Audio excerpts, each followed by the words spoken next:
प्यारे बच्चों, नमस्कार। आज मैं आपको मुगल साम्राज्य की स्थापना के बारे में बताऊंगा।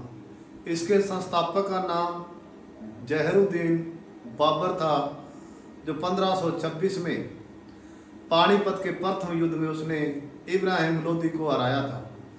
और उसके पश्चात दिल्ली पर एक नए वंश की स्थापना हुई, जिसे मुगल साम्राज्य के नाम से जाना जाता है।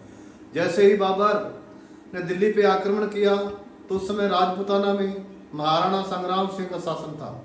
अब महाराणा संग्राम सिंह मुगलों को विदेशी मूल का समझता था और उन्हें वो भगाना चाहता था।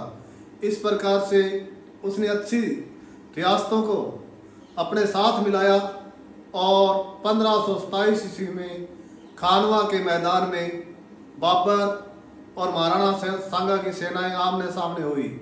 जैसे ही मुगल साम्राज्य के सैनिकों ने सुना कि राजपूत कौम बहुत एक वीर कौम होती है, तो उन्होंने युद्ध लड़ने से इनकार कर दिया। तब बाबर ने एक जोशीला भाषण दिया कि ये युद्ध आप मेरे लिए नहीं, जिहाद के लिए लड़ो।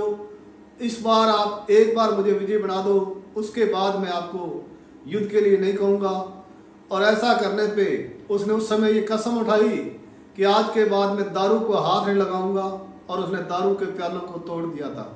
इस जोशीले भाषण से पुनः मुगल सैनिकों में जोश आया और खानवा के मैदान में 1527 ईस्वी में एक भयंकर युद्ध हुआ।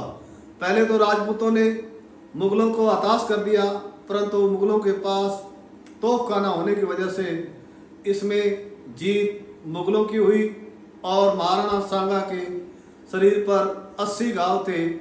वो युद्ध में से चला गया और बाद में वो पुनः अपनी सेना एकत्रित कर रहा था, लेकिन किसी विश्वास पात्र ने उसको जहर दे दिया और उससे उसकी मौत हो गई। धन्यवाद।